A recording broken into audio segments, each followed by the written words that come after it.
Sometimes the people we sacrifice everything for are the ones who push us off the edge. For 11 years, I gave up my life to raise the granddaughter who never saw me as a mother. I gave her everything: shelter, stability, even love. And yet, what I got in return was resentment and betrayal. But the day she told me to stop giving my opinion was the day everything changed. This isn't just a story of family. It's a story of pain, survival, and silent revenge. Before we dive in, don't forget to subscribe to the channel and tell me in the comments where you're watching from. They say grief has stages, but no one tells you how long each one lasts. For me, the shock never really ended. It lingered like a fog, especially on cold mornings, the kind where the house feels too quiet. That morning was exactly like that, 11 years ago. I was sitting in the kitchen, sipping burnt coffee from my favorite mug, when I got the call that would change my life forever. My daughter Claire was gone. A car accident.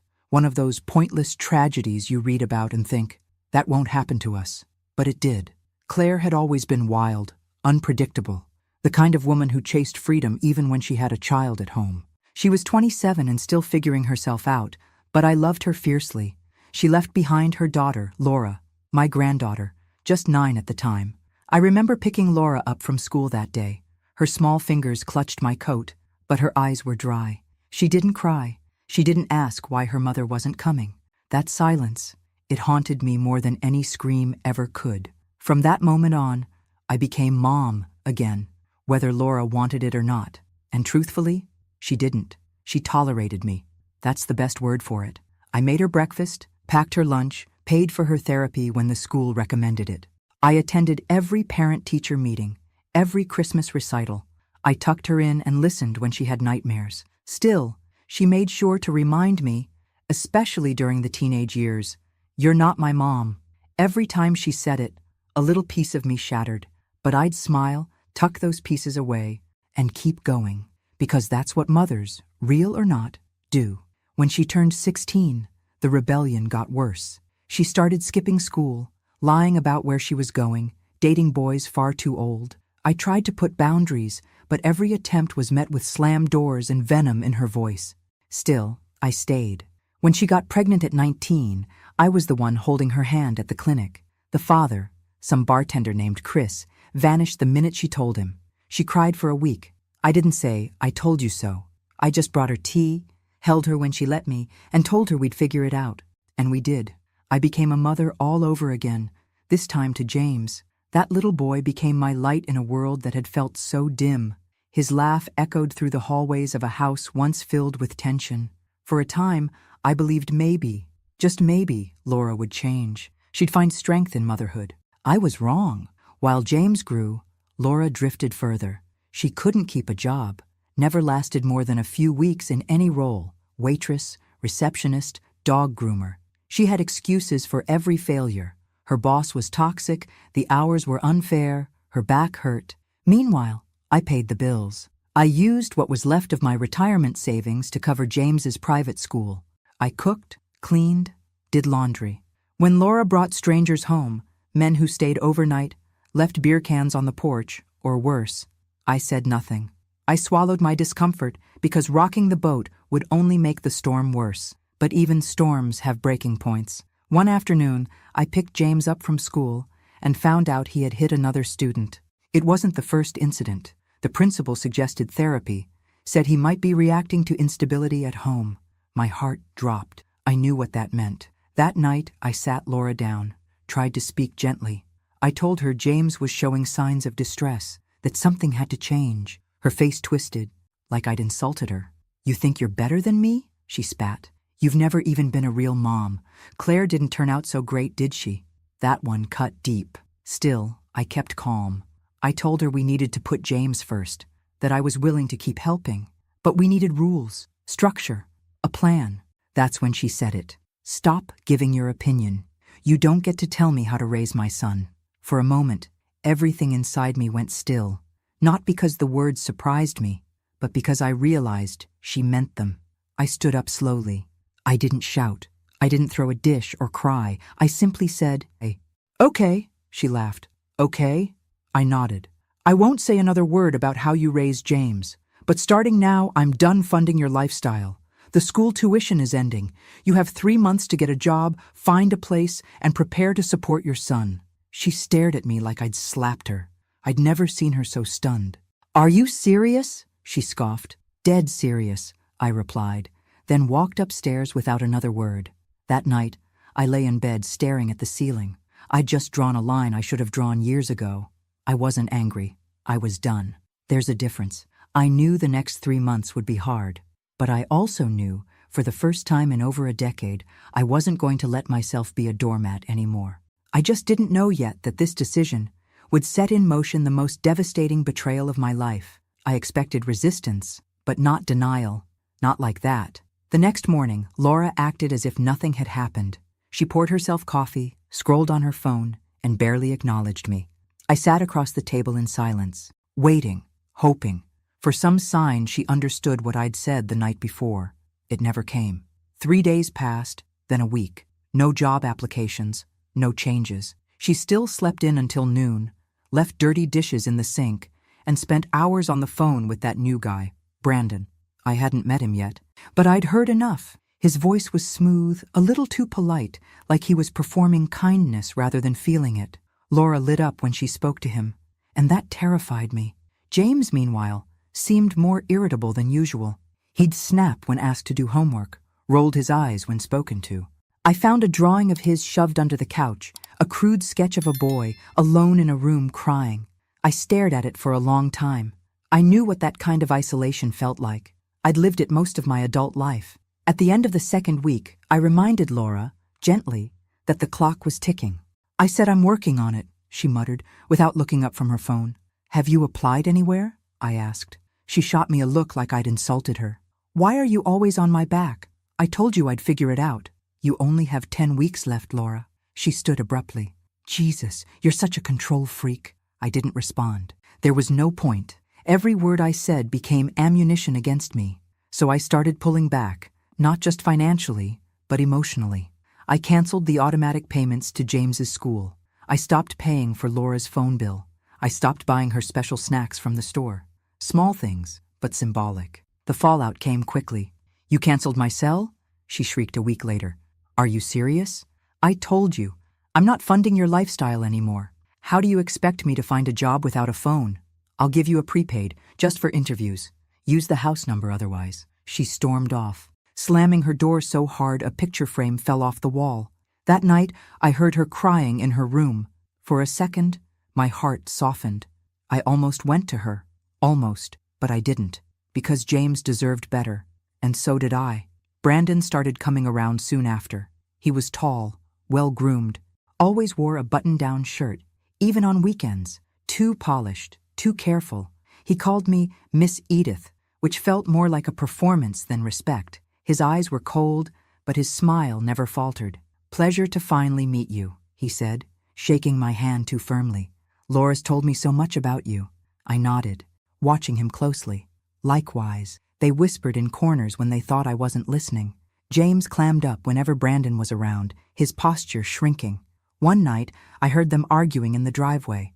Brandon's voice low and hard, Laura's trembling. Later she came in, eyes red. I didn't ask. I wanted to, but I didn't. I kept my promise. No opinions. Still, I started locking my bedroom door at night. As the weeks passed, the house grew heavier. Like the air was thicker, the walls closer. Laura wasn't applying to jobs. She wasn't trying. She was waiting me out, convinced I'd cave like always. But I didn't. Instead, I found peace in small routines. I took James to the park. I cleaned out the attic. I started writing again, little essays, journal entries, bits of poems I hadn't touched since Claire died. For the first time in years, I wasn't just surviving. I was reclaiming. Then, with 3 weeks left on the clock, Laura changed. She woke up early, cleaned the kitchen, made pancakes, real ones, not the frozen kind. She even apologized for being distant and asked if we could talk more. "I know I've been a mess," she said one morning, eyes glassy.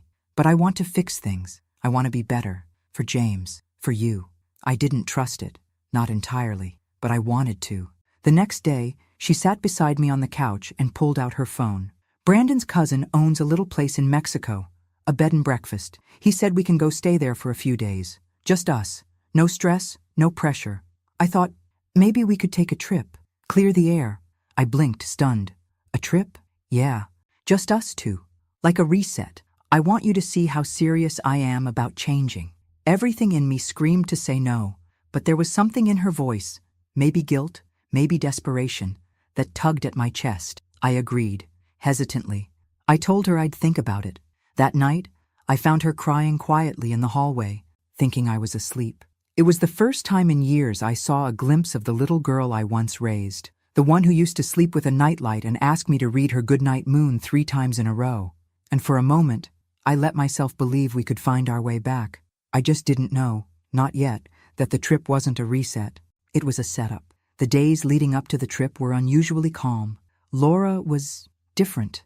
She was up early, making breakfast before I even came downstairs. She helped James with homework, asked me about my day, even folded laundry without being asked. Every once in a while, she'd pause in the middle of a conversation and look at me, really look at me, as if trying to reach back into some long-forgotten memory of who we were before everything fell apart. I wanted to believe in that change. Brandon didn't come around as much during those days. Laura said he was working on arrangements for the trip, calling his cousin in Mexico, coordinating everything. I stayed quiet, observant. I wasn't ready to let my guard down, but the facade was convincing, too convincing. The morning we were supposed to leave, Laura seemed nervous. She double-checked our passports, repacked her bag twice, asked me if I felt okay, like she was walking on eggshells but smiling through it. At the airport, Brandon was waiting to see us off. He hugged Laura longer than necessary, whispered something in her ear that made her nod quickly, eyes wide. Then he turned to me and said, "Have a great time, Miss Edith. You deserve it." Something about the way he said that unsettled me. I didn't sleep much on the flight. My body never fully relaxed, and when we landed, I felt an ache I couldn't name, something between dread and instinct. The so-called pousada wasn't what I expected. It was quiet, tucked behind high stucco walls with a wrought iron gate, the kind of place that looked peaceful from the outside but too still, too empty. The staff greeted us in Spanish and broken English, overly friendly, smiles too tight. I tried to shake the discomfort, told myself I was being paranoid, that my past had made me suspicious of anything that looked like peace. Laura kept smiling. They said we can relax here, disconnect, no stress. She wasn't wrong about the disconnect. They took our phones, something about limited reception and safety protocol. I hesitated, but Laura assured me she'd asked for it. So we're not tempted to check email or get distracted. Something didn't sit right. Later that evening, I asked to walk outside the property, stretch my legs. They said no. "For your safety," the man at the front desk said with a smile that didn't reach his eyes. Laura brushed it off. "Just rules, Grandma. Probably local crime or something." By the second day, they asked me to attend a wellness consultation. I assumed it was part of the retreat experience. When I got there, the woman behind the desk pulled out a file with my name on it. That was the first real red flag. The folder had my birth certificate, medical records I didn't recognize, and a signed form, allegedly from me, requesting voluntary admittance for psychological care. I stared at it, heart pounding. "This isn't mine," I said, my voice cold. The woman looked at me, unfazed. "You've been under stress. Sometimes memory lapses are common." I stood up, trying to leave, but the door was already shut, locked. That night, they moved me to a different room, smaller, bars on the window, a nurse outside the door. I didn't see Laura again. The days that followed blurred together. They drugged me, not heavily, but enough to keep me off balance. I learned to swallow water, but hide the pills in the corner of my cheek. I pretended to be groggy, cooperative. I smiled when they watched, and kept quiet when they asked questions. But inside, I was screaming. They told me I'd been confused, that I'd suffered from delusions, that I'd signed documents voluntarily in the US before leaving. They showed me photocopies of signatures that looked like mine, talked about episodes, memory impairment, paranoia. I realized then what they were doing. They weren't trying to help me. They were trying to erase me. Back home I had assets. A house, retirement funds, a small investment account Claire had left in my name when she passed, and all of it could be accessed by a power of attorney. If I were declared mentally unfit, all they needed was the right paperwork and my signature. And I knew Laura and Brandon were behind it. That realization broke something inside me, but not in the way they wanted. It didn't weaken me. It set me on fire. I bided my time.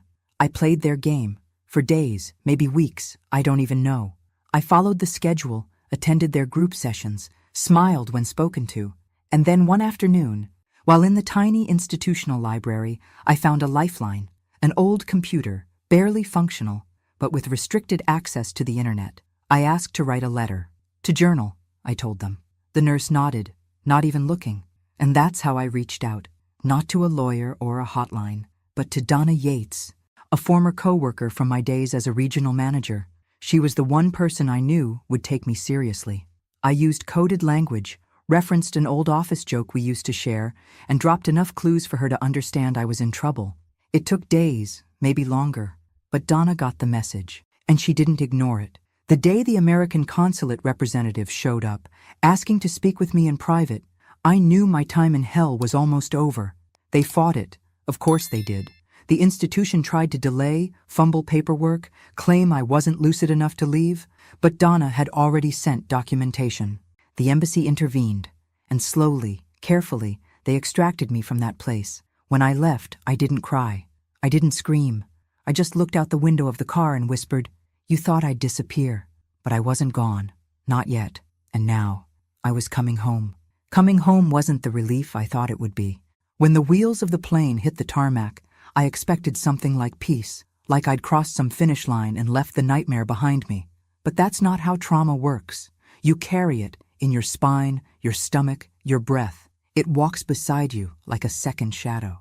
The customs agent barely looked at me. I don't blame him. I was thinner, pale, and hadn't slept a full night in weeks. My hair had more gray than before, and my hands trembled when I reached for my passport. The address I returned to wasn't my home anymore. Not legally. Donna had arranged for me to be picked up by a lawyer she trusted. He handed me a thick envelope filled with documents, his eyes soft with pity. "Miss Campbell," he said, "I need to prepare you. They've done a lot in a short amount of time."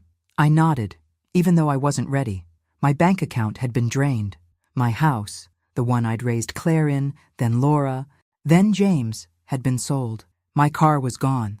All under a forged power of attorney that Brandon and Laura had filed with a notary using my driver's license, the one they took from my purse the night we arrived in Mexico. "They even sold some of your furniture," the lawyer said carefully.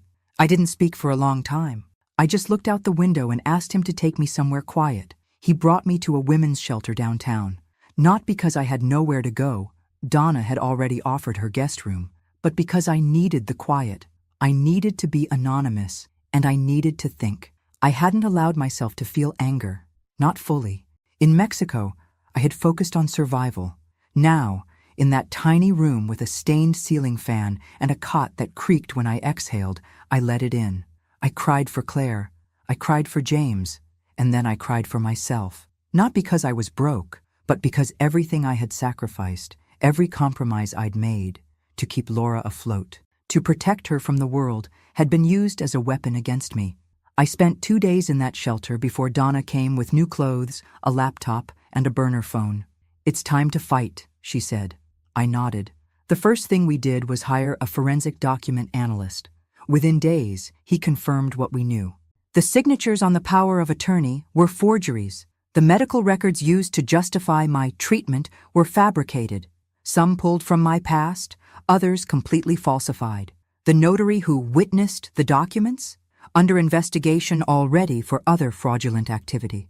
Brandon and Laura had created an entire legal illusion, and it had almost worked. We filed a lawsuit, not just civil, but criminal. Fraud, financial abuse of an elder, identity theft, conspiracy. They didn't even deny it when the police showed up. Brandon was arrested first. He folded under pressure, told investigators that Laura had pushed him into it, that it was her idea, but his trail of emails and voice messages said otherwise. He had handled the logistics. He had contacted the clinic in Mexico. He had moved the money. Laura was arrested a day later, outside a nail salon. When the officer read her rights, she didn't cry. She just looked annoyed, as if I were the one who'd betrayed her. The trial didn't take long. The evidence was overwhelming. Wire transfers, notarized lies, Even voice recordings Donna had helped me recover from old voicemails Laura left on the home line. They were both sentenced, not just for the financial crimes, but for unlawful confinement. The fact that I had been held against my will in another country added weight to the charges. Laura got 5 years with a possibility of parole after 3. Brandon got 7. And James? James had been staying with a temporary foster family while the case unfolded. I hadn't been allowed contact, not until the court reviewed everything and determined I was mentally and emotionally fit to take him back. I'll never forget the day I stood before the judge, hands trembling, and asked to be his guardian again. I brought everything: old report cards, photos, notes from his teachers, letters he wrote to me when he was little. I even brought the stuffed bear he'd slept with until age 6.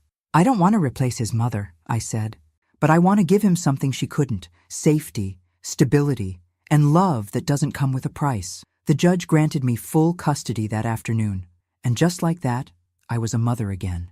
James was quiet when he came home. He didn't ask questions. He just hugged me, hard and long, and whispered, "I missed you." I didn't let go for a long time.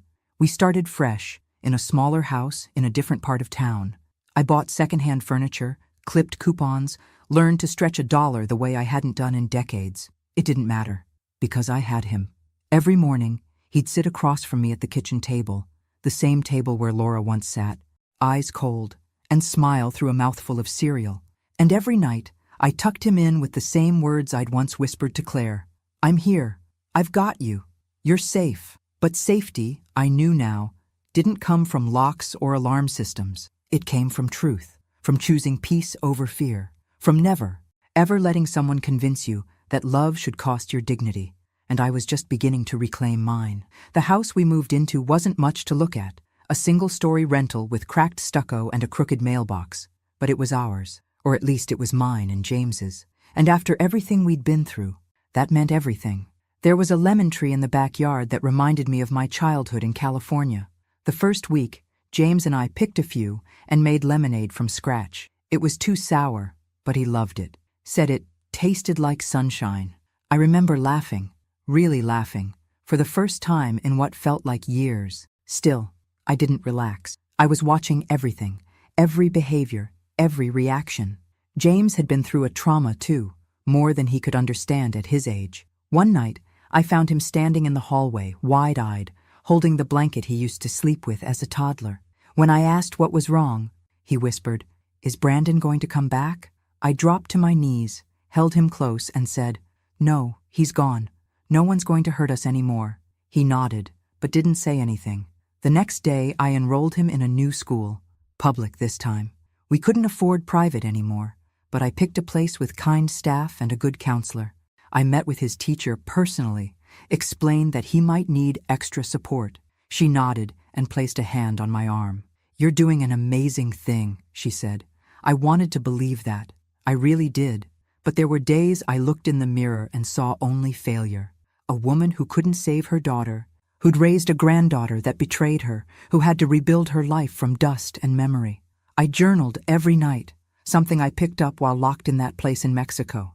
It helped me organize the mess, remind myself I was still here. Then one morning, something happened that shook me. I was cleaning out old boxes from the storage unit, the last of my things that Donna had managed to salvage before Laura and Brandon sold off the rest, when I found a sealed envelope with Claire's handwriting on it. I stared at it for 10 full minutes before I opened it.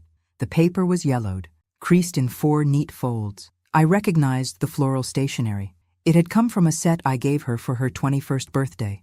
It wasn't a long letter, but it was enough to crack me open. She wrote it just a few months before her death. She never mailed it. Maybe she meant to. Maybe she changed her mind. I'll never know.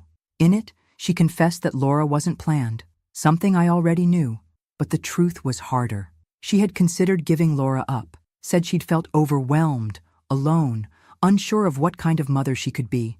"I was never strong like you, Mom," she wrote. "And Laura knows. She feels it. That distance. I see it in her eyes, and I don't know how to fix it." She went on to say that she always knew I'd step in if something happened, that I was more of a mother to Laura than she had ever been. I just hope one day she sees that. I folded the letter and held it to my chest. It didn't make the betrayal easier to swallow, but it gave it shape, gave her shape. Claire, the daughter who always seemed to drift away from me, but somehow still knew how deeply I loved her. And Laura, she had inherited more than just Claire's eyes. She had inherited her pain, her confusion, the legacy of women who never quite learned how to receive love without destroying it. Maybe that was my fault. Maybe I hadn't been enough. Or maybe I had tried too hard to be everything, and in doing so, left no room for her to become herself. That night, I placed the letter in the drawer beside my bed. I didn't show it to James. Not yet. He was doing better. He was drawing again, talking more, asking questions like, "Do you think Mom will ever come back?" And "Did she love me?" I answered with honesty and care. "She loved you in the way she knew how," I told him. "But sometimes people have their own pain that gets in the way. It doesn't mean it was your fault. It never was." He nodded slowly, and I watched something in his shoulders soften. We were healing, slowly, like old wounds learning not to ache with the weather. Still, part of me couldn't let go. Laura was still in prison. I hadn't written to her, hadn't answered the one letter she sent, an apology full of vague remorse and a request for updates on James. I kept it in the same drawer as Claire's letter. Some nights, I'd lie in bed and wonder what kind of woman Laura might have been, if things had been different, if Claire had lived, if I had been tougher, softer, if love had been enough. But those were questions that didn't change anything. What I knew now was this. I had survived betrayal. I had survived exile. And I had walked through the fire, not with rage, but with resolve. Laura may have tried to erase me, but I was here, and I wasn't done yet. Time passed in strange ways after the trial. Some weeks felt like a blur.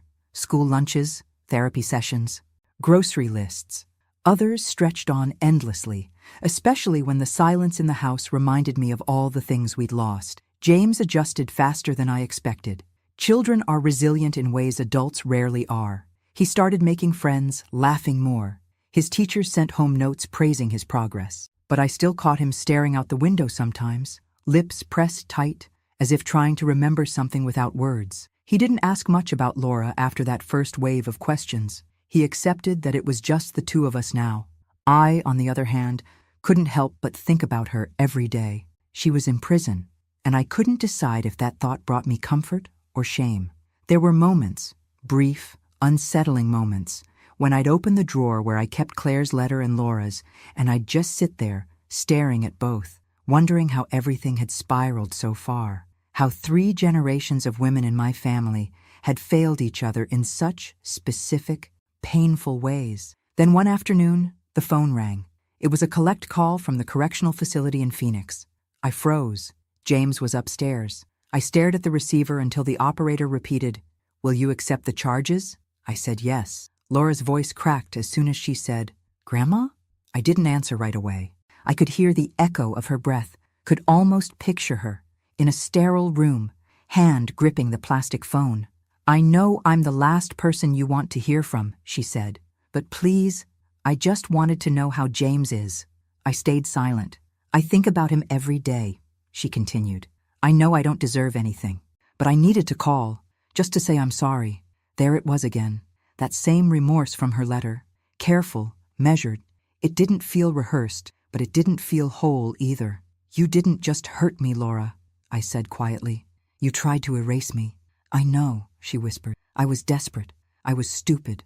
Brandon made it all sound so easy, like no one would get hurt. I let out a short, bitter laugh. "You really believed that?"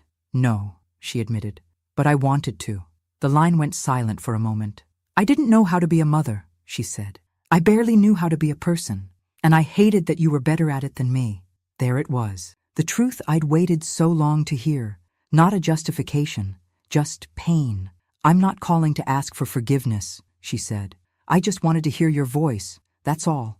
I didn't tell her that I had Claire's letter, that her mother had written something almost identical years before her death, that this cycle of abandonment and resentment had been looping long before Laura ever picked up a pen, or Brandon ever whispered his poisonous ideas into her ear. Instead, I said, "James is safe. He's happy. He's okay." She cried then. Soft, muffled sobs. I didn't join her. "I'll write if that's okay," she said. "I'll read it," I replied. No promises beyond that. When the call ended, I stood in the kitchen for a long time, the silence of the house pressing in around me. Later that night, I sat with James on the couch, a movie playing softly in the background. He leaned into me, his head resting on my shoulder, and I ran my fingers through his hair like I used to when he was little. He didn't know about the call, not yet, but I knew one day I'd tell him the truth, all of it. He deserved that much. We were building something together, something honest and new, and I wasn't going to let the ghosts of our past haunt us into silence again. The next day, I pulled out a fresh notebook and began writing everything down. My story, Claire's, Laura's, not for pity, not for revenge, but for James, so that one day, when he was old enough to ask the hard questions, he wouldn't have to guess at the answers. He would know exactly who we were and how we survived. The first letter came 2 weeks later, postmarked from the Women's Correctional Facility, plain envelope, smudged ink. I sat with it for hours before opening it, fingers hovering over the seal, like it might burn me. Inside, Laura's handwriting looked rushed, like her thoughts had come faster than the pen could follow. There was no greeting, no "Dear Grandma," just the raw start of something she probably hadn't said out loud to anyone. I've been having the same dream every night. James is standing on the porch, and I'm calling to him, but he won't come to me. He just looks past me like he doesn't see me at all. And then you walk out behind him and he runs to you. That's when I wake up. She went on to describe the prison, the noise, the cold, the gray of it all. She didn't complain, didn't beg. She wrote about a woman in her unit who'd lost custody of 3 children and never got them back. She says it gets easier, the forgetting, Laura wrote. But I don't want to forget. I deserve to remember.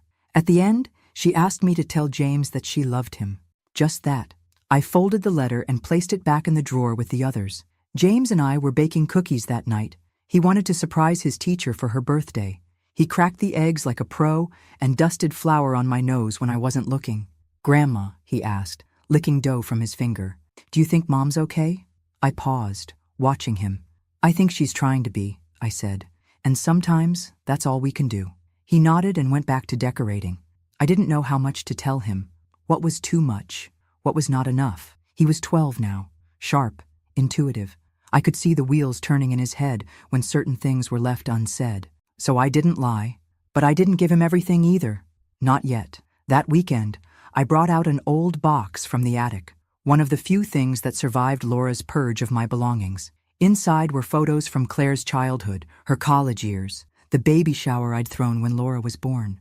James sat beside me, curious. "Who's that?" he asked, pointing to a picture of Claire, laughing with a milkshake in one hand and sunglasses too big for her face. "That's your mom's mom, my daughter. She looks like Mom." "She does." He was quiet for a moment. "Did she make mistakes too?" I looked at him, startled by the weight of the question. "Yes," I said. "We all did. But she loved you before you were even born. She just didn't always know how to show it."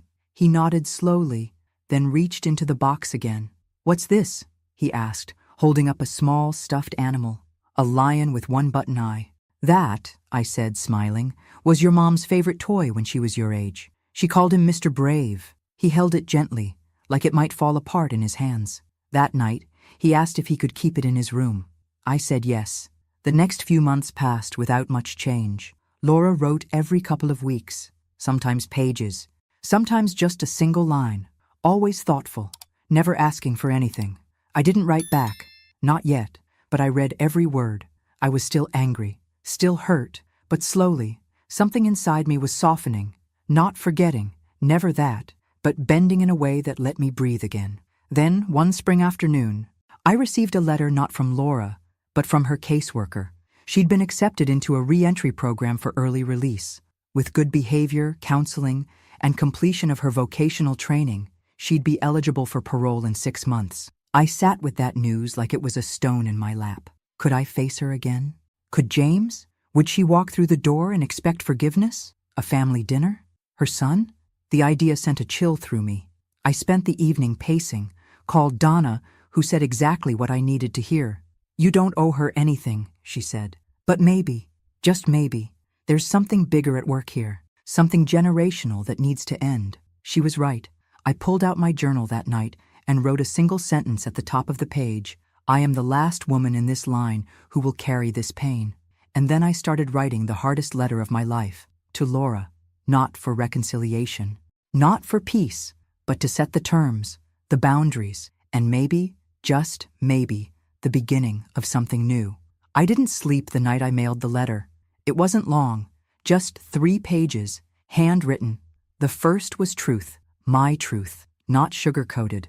I told Laura how deeply she had wounded me, that her betrayal wasn't just financial, it was emotional, ancestral. She had dragged the weight of our family's generational silence into a whole new darkness, and she had done it with her eyes wide open. The second page was history. I told her about Claire's letter, the one she never sent, the daughter who feared she couldn't love enough, who knew that one day I would be the one left holding the mess. And the third page, that was the future.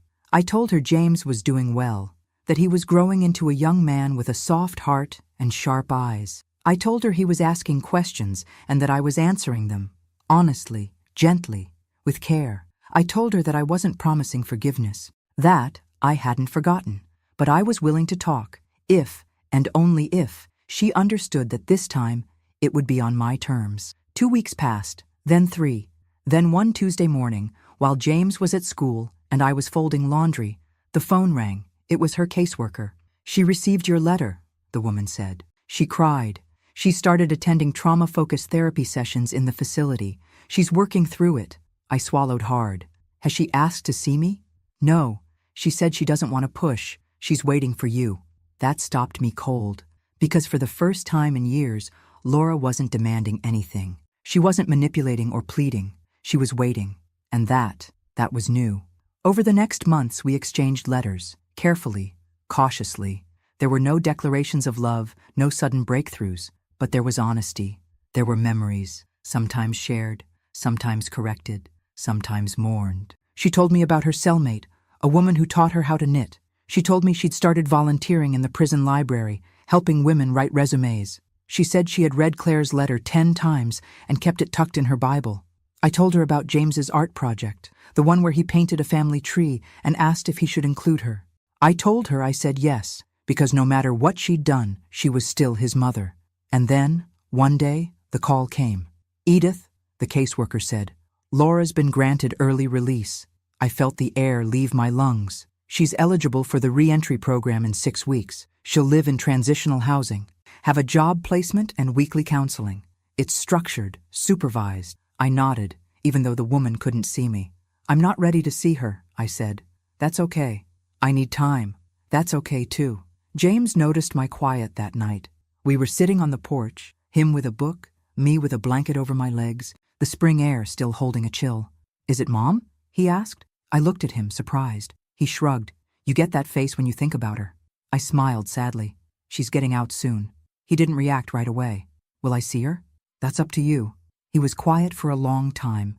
Then he said something I'll never forget.